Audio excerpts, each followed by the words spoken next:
think she'll come out from behind the tree. Come on, little one, come and say hello. There we go.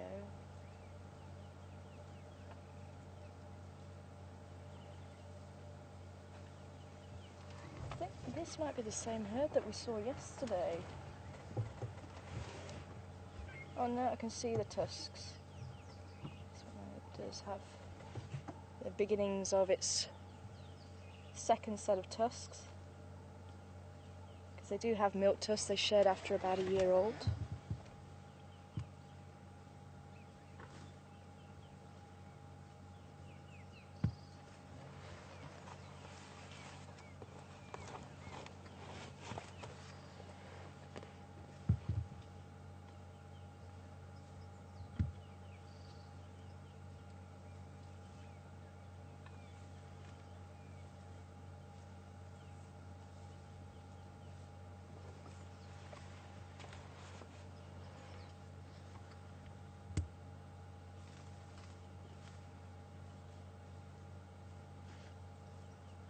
Just trying to work out what it is they're eating. It looks like a little vine or something. Yeah, Mum's eating it as well. She should be coming out of the trees very shortly.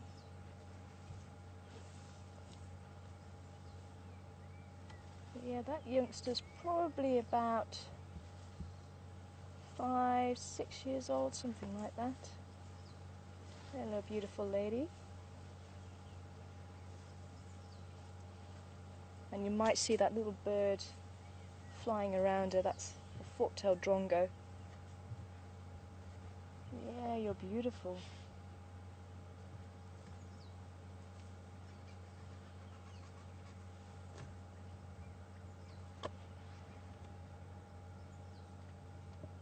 Oh, beautiful.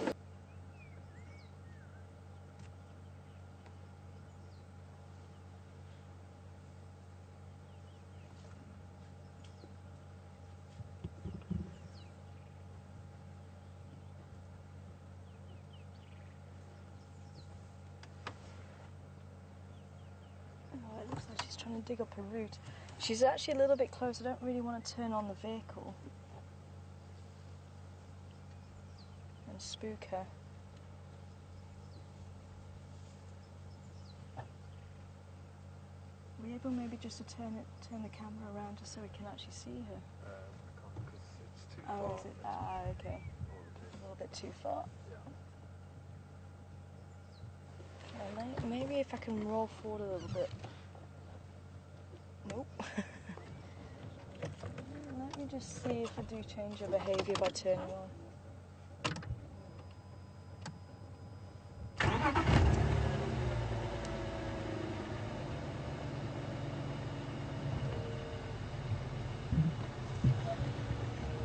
Okay, just see if I can reverse it here for you.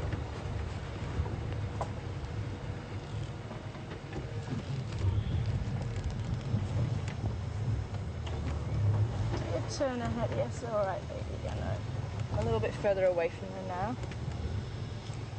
She did turn her head, but she seems to be okay.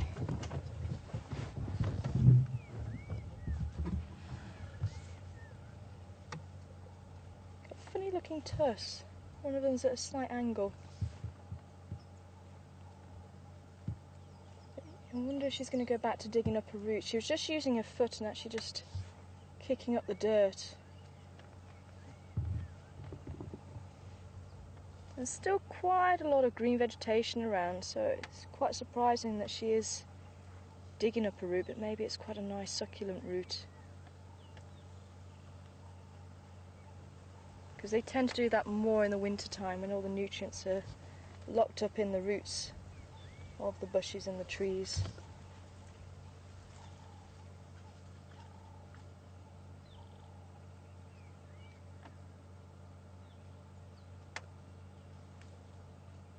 Now you might wonder why on earth elephants have a trunk in the first place. And if you look at how long their legs are, and obviously the body's quite far off the ground, so they had a bit of a problem. Do they grow a long neck like the giraffes, or do they grow something else? So rather than growing a long neck, and obviously all the muscle and everything that goes along with it, the trunk actually started extending instead. And it really is an amazing appendage.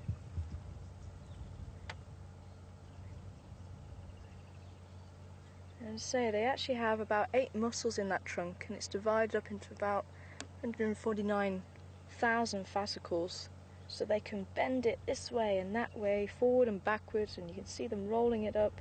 They can reach their mouth with it.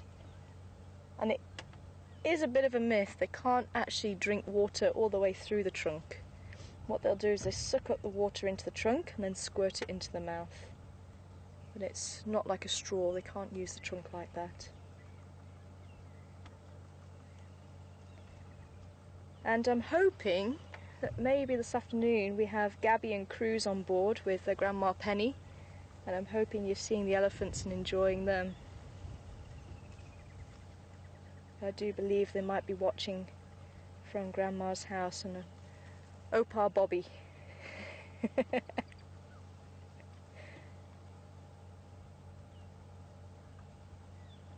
I will come back to the antelope question just now. It's lovely to spend a little bit of time with the elephants.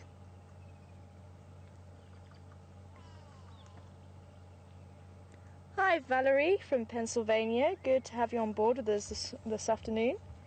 And I think obviously thinking about the storm that we had last night, Valerie wants to know if animals ever get struck by lightning.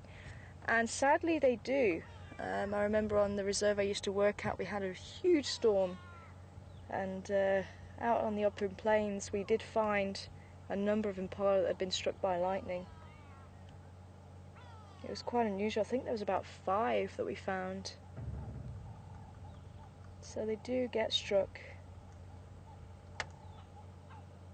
on occasion, but I don't think it happens as often as what maybe it should do, considering they're out in the open quite a lot.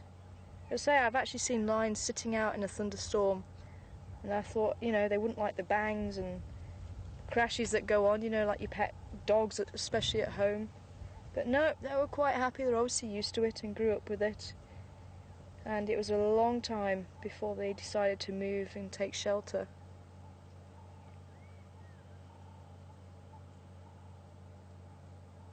Okay, well, the herd are moving slowly that way. I'm just going to turn a little bit more into the road so we can maybe see the little one coming out again. But I think this is just a small family group. By the looks of it, I think that was Mum, and this is probably a couple of her children. And she might meet up with other members of the family at some stage.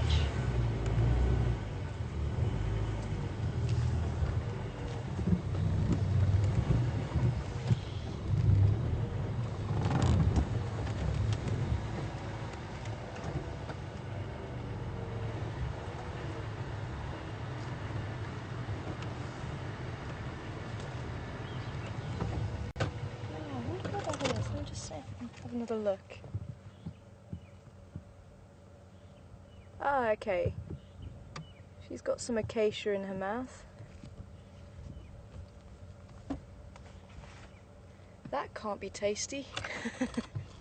Well, I'm sure it's tasty, but with all the thorns on them.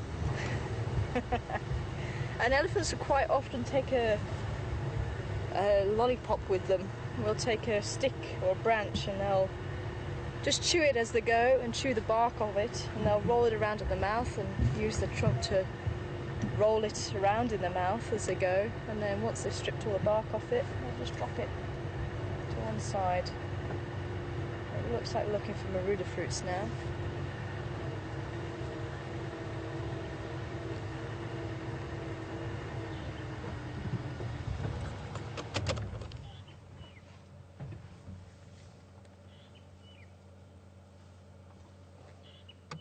The acacias are pretty nutritious, and that's why they do have a lot of thorns on them.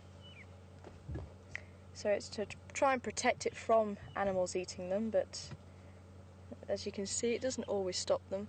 There are somehow more elephants on the right there, so maybe there is a couple of small family groups, maybe related. Maybe it's mother and then older daughter with her offspring, or maybe sister, just off to the right there as well.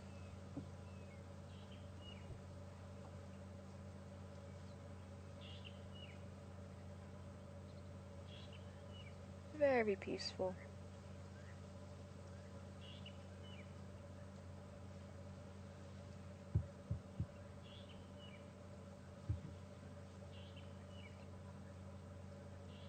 And they can spend up to about 14 or 16 hours a day feeding. So that's why elephants tend to be fairly active throughout the day and night, constantly moving. They don't have a territory, but they will have quite a large home range. Home ranges aren't defended. That's usually the difference between territory and a home range. Territories are defended. So I was talking about the impala earlier, defending its territory, and he'll kick any other impala out of that territory, whereas male elephants don't hold territories. Females will give a chorus to let the males know that they're in estrus, and that can be heard many kilometres away in the hope of reaching males, and they'll come and find the females and mate with them. And it's usually done, if there's a few males around, then you might get a bit of fighting between the males just to try and work out who is the most dominant and to impress the females.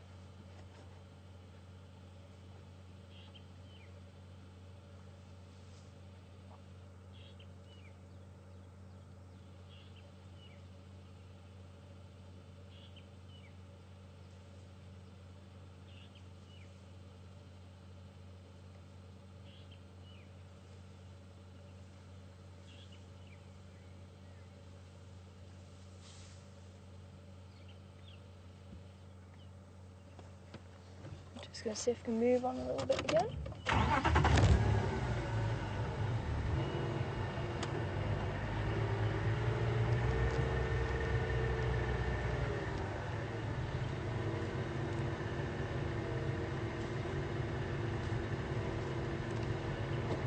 And the other family group's just starting to come to the road again.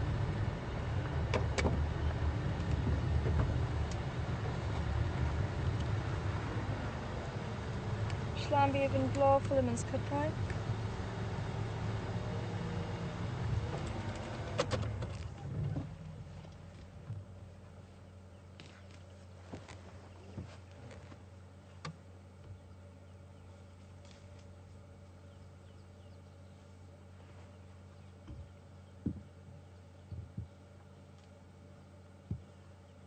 So, if you are joining us for the first time and would like to send a question in while we're on board during our live safari, then send it through to questions@wildearth.tv or send it via the Twitter account at #SafariLive. And I might even send you a couple of questions your way so you can answer it using those two methods as well.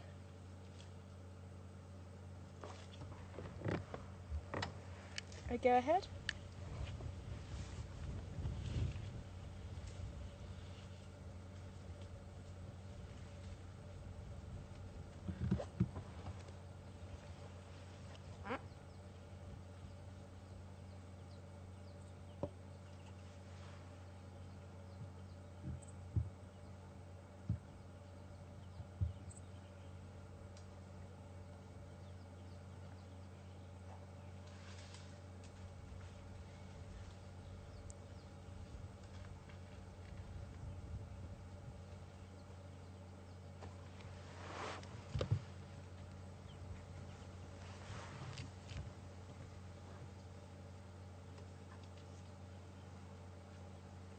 Oh, wonderful.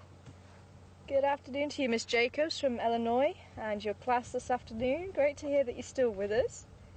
That is fantastic to have you on board.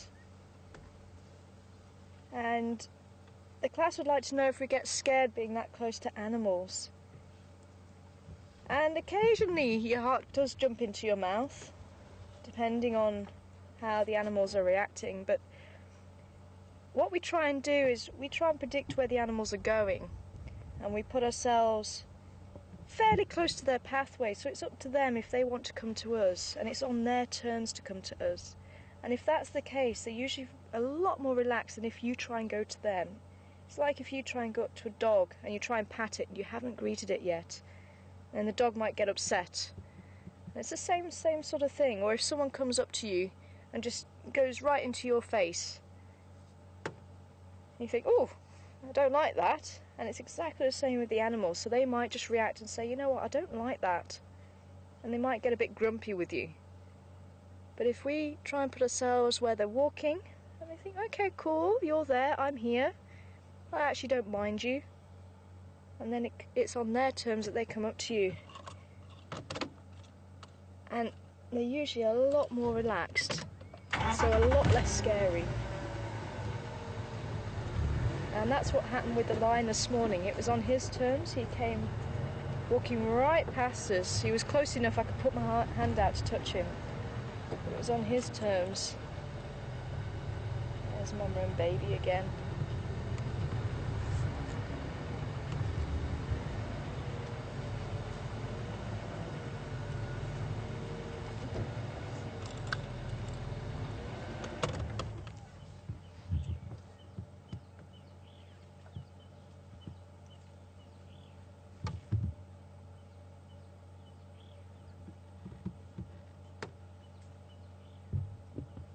You can see, I mean, these elephants, if they wanted to, they could turn this vehicle over in the blink of an eye, but that's not what they want to do. You know, they're very relaxed.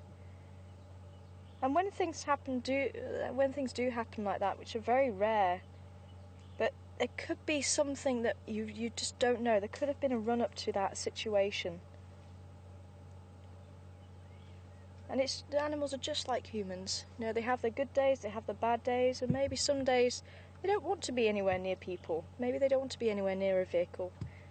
And that's why we always look at what they're doing. Even though we might know the animal, it might be having a bad day, so we just check to see what they're telling us. And that's part of respecting the bush. And if you respect them, they'll respect you.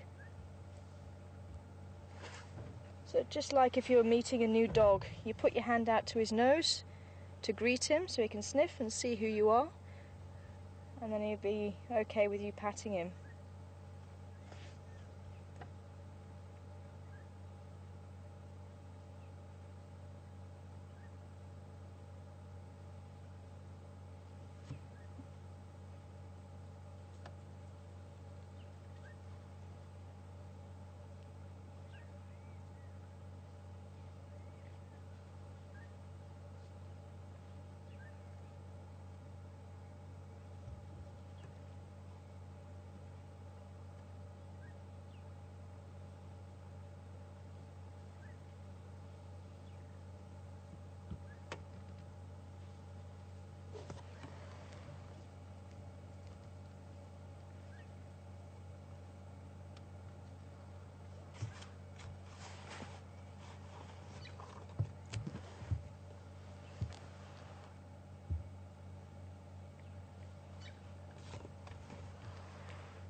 Oh, such a graceful old lady.